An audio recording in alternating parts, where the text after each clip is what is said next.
Bom, gente, então, continuando na lição 7, a gente já viu um pouco sobre listas e manipulação de listas. Agora a gente vai ver sobre repetições com for que utilizam listas.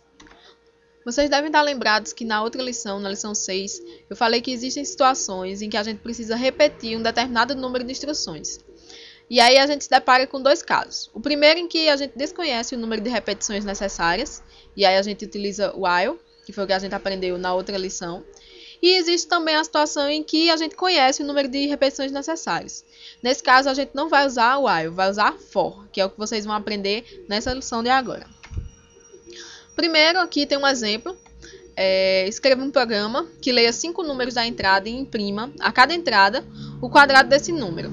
E aí a gente tem um exemplo de execução aqui, em que o programa solicita um número, o usuário digita 10, e o programa imprime o quadrado e pede um novo número, o usuário digita 2, imprime o quadrado, pede um novo número, o usuário digita 7, e assim até completar 5 entradas e 5 impressões do quadrado do número digitado.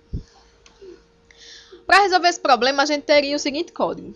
Primeiro, a gente armazenaria a entrada do usuário numa variável num1, e depois calcularia o quadrado dessa variável, e depois imprimiria esse valor.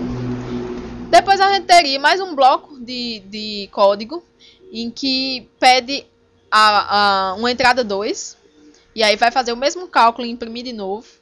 Uma variável 3 que faz a mesma coisa, uma variável 4 que faz a mesma coisa, uma variável 5 que faz a mesma coisa. Vejam que a gente tem 5 repetições do mesmo código, que vai mudar de um para outro, é apenas a variável, né? O código é o mesmo. Então a gente pode ter uma forma bem melhor e mais adequada de resolver esse problema utilizando for. A gente sabe exatamente o número de repetições que deve acontecer, que é 5, e a gente vai usar o for para melhorar esse código. Mas até agora a gente não viu qual é a sintaxe de for em Python, que é o que a gente vai ver agora. Então eu tenho uma palavra reservada for, que é essa aqui, e tem uma palavra reservada in, que é essa aqui. O for quer dizer para, e o in quer dizer em. E aqui a gente vai ter uma variável de iteração. Essa variável de iteração vai representar qual é a iteração, qual é a repetição que a gente vai estar, certo? Se é na repetição 1, 2, 3. E aqui a gente vai ter uma coleção de dados.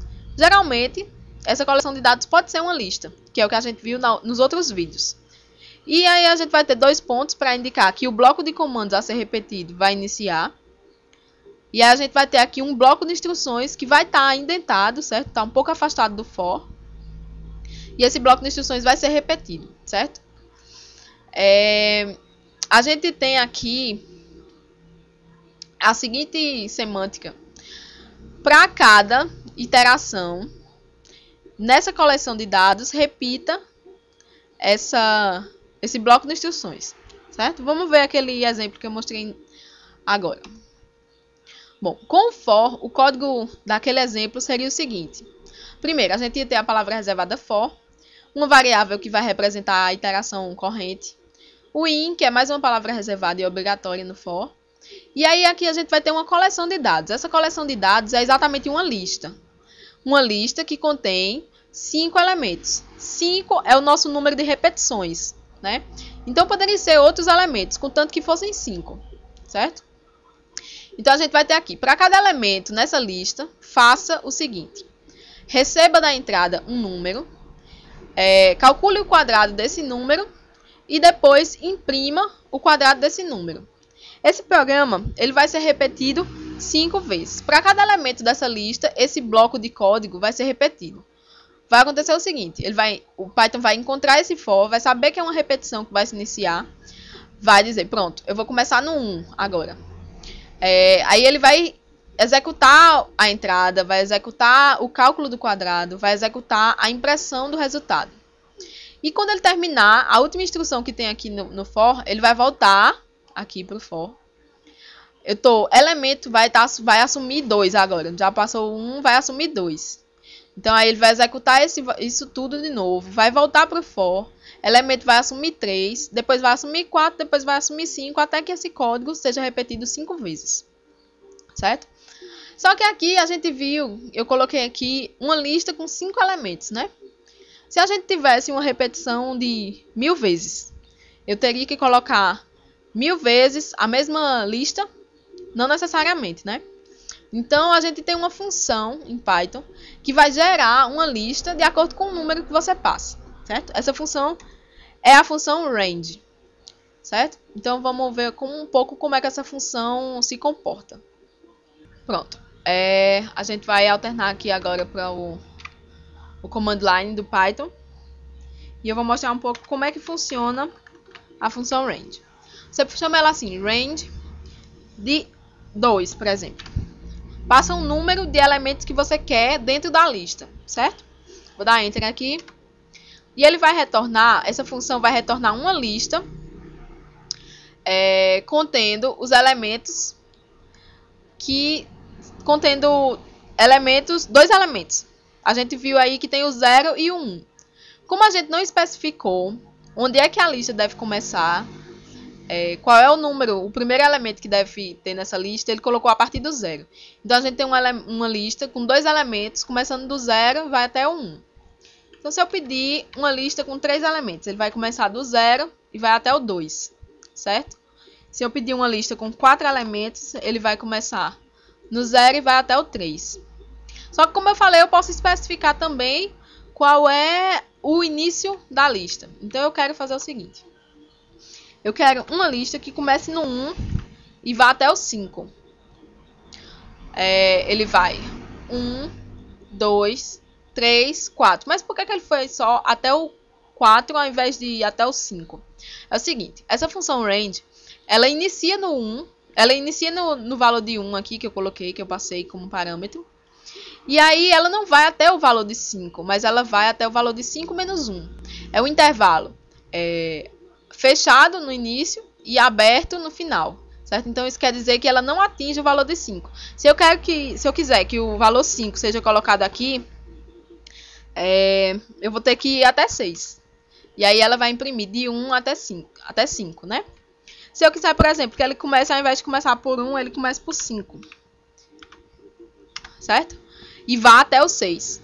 Como ele não abrange o 6, ele só colocou o 5. Se eu pedisse vá de 5 a 10. Aí ele vai e coloca 5, 6, 7, 8 e 9. Ele não chega até o 10. Certo? Então essa função é uma função bastante útil para gerar listas, em que a gente vai utilizar lá no for. E vocês veem que da forma como a gente usou lá no for, a gente não precisou que os números que estavam dentro da lista fossem utilizados. Era apenas para fazer a repetição mesmo. Mas vai existir situações em que a gente vai precisar dos números que estão dentro da lista. Certo? Eu vou mostrar um exemplo daqui a pouco para vocês. Vamos voltar lá para a apresentação. Então, a gente viu como usar a função range, né?